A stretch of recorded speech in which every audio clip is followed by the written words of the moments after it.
काफ़ी हद तक खराब मार्केट को हम बचा के जा रहे हैं। अब अगर कल सुबह हम उठे और डाउ जोन्स 250-300 पॉइंट डाउन है, उतना हमने बचा लिया है। अगर उससे कम गिरा या यूएस मार्केट में भी रैली आ गई सेकंड हाफ में, पॉसिबल है, हो सकता है, तो शायद कल तेज़ी भी हो जाए मार्केट में, ये भी पॉसिबल है।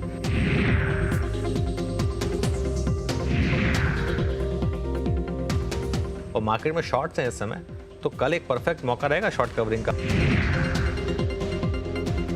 अग्रेसिव ट्रेडर अगर आप हैं तो अगले हफ्ते के कुछ कॉल ऑप्शंस जमा कर सकते हैं, क्योंकि अगेन रिस्क रिवॉर्ड की बात है। जैसा आपने बोला 20 डे में 24,750 काफ़ी क्लोज हैं हम क्रूशियल लेवल्स के, तो वहाँ पर अगर सपोर्ट दिख गया मार्केट को,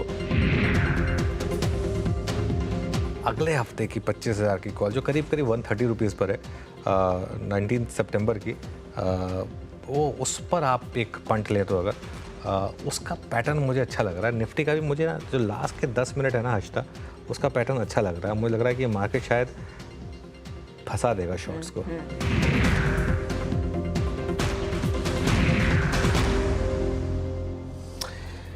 तो ये है आवाज़ देखने का फ़ायदा कि कल आपको आखिरी घंटे में, आखिरी कुछ मिनटों पहले बता दिया गया था कि शॉर्ट मत करिएगा, लॉन्ग करने में ज़्यादा फायदा, क्योंकि यूएस घूम गया। तो अनुज जी ने पहले बता दिया था कि ये होने वाला है, और एग्जैक्टली वैसा ही हुआ।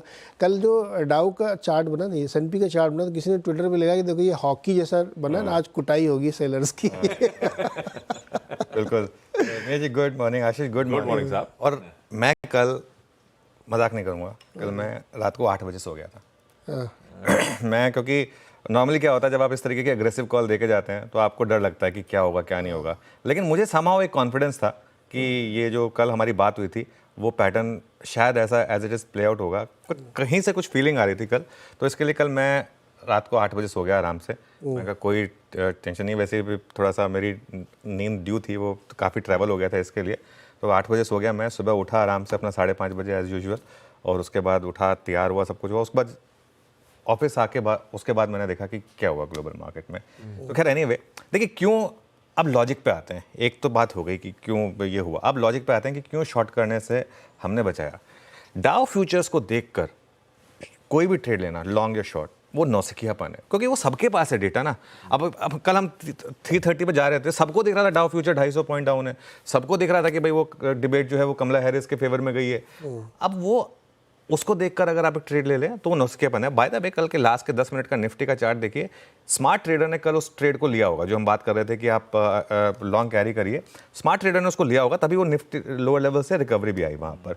लॉजिक के साथ कल शॉर्ट नहीं बनता था, लॉजिक के साथ कल लॉन्ग बनता था, क्योंकि एक बात हमने और भी की थी यहाँ पर कल कि रिस्क रिवॉर्ड, रिस्क रिवॉर्ड नाम की भी कोई चिड़िया होती है ना। मतलब at the end of the day सिर्फ आप डाउ फ्यूचर देख कर तो शॉर्ट नहीं कर सकते। अच्छा, इसका मतलब ये नहीं है कि आज आप बस खुले और मार्केट हो सकता वन वे ही रैली करेगा, हो सकता है प्रॉफिट बुकिंग भी आ जाए, लेकिन एक बार के लिए तो शॉर्ट फंसेगा, और कोई भी शॉर्ट 150 पॉइंट का गैप आप उसके अगेंस्ट होगा तो वो नहीं टिक सकता। ठीक है, यूएस मार्केट और निफ्टी दोनों एक क्रूशियल सपोर्ट पर थे। एक लगातार बात हुई थी कि शॉर्ट का मौका खुलेगा अगर निफ्टी 24,750 ब्रेक करेगा, तो उससे पहले शॉर्ट नहीं बनता है सिस्टम में। वैसे भी अगर बड़ा ट्रेंड अपसाइड का है ना, तो आप हमेशा मौके खोजिए लॉन्ग साइड के। अगेन मैं कह रहा हूँ, BTST अगर ट्रेडर आप हैं तो आपको खुलते ही अच्छा मुनाफा मिलेगा। 100-125 पॉइंट का गैप अप हो रहा है, मेरे ख्याल से और बढ़ेगा, ये 150 पॉइंट तक पहुंच जाएगा।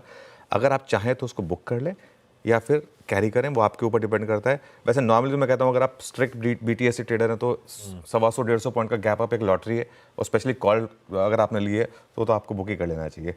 आज की क्लोजिंग काफ़ी इंपॉर्टेंट है। आज की क्लोजिंग के लिए 2 लेवल्स हैं, एक तो 25,150। अगर 25,150 के ऊपर आप बंद हो गए तो मार्केट में जल्दी नया हाई बनेगा। लेकिन अगर आज की क्लोज कल की क्लोज से नीचे हुई, जो 24,918 की क्लोज थी उसके नीचे हुई, का मतलब आज का गैप अप अगर फेल हुआ तो फिर ये इंडिकेशन होगा कि अब आप लॉन्ग से निकल जाइए। फिर मतलब कोई आज से बेटर इंडिकेशन नहीं हो सकता आपके लिए कि मार्केट को चलना चाहिए।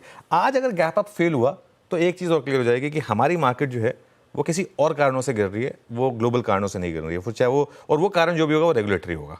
मैं हमेशा एक चीज़ कही है कि हमारी मार्केट में अगर बड़ी गिरावट आएगी तो वो रेगुलेटरी कारण से आएगी, ग्लोबल कारणों से नहीं आएगी हमारी मार्केट में बड़ी गिरावट। खैर एनीवे, देखते हैं आज गैप अप के बाद क्या होता है मार्केट में।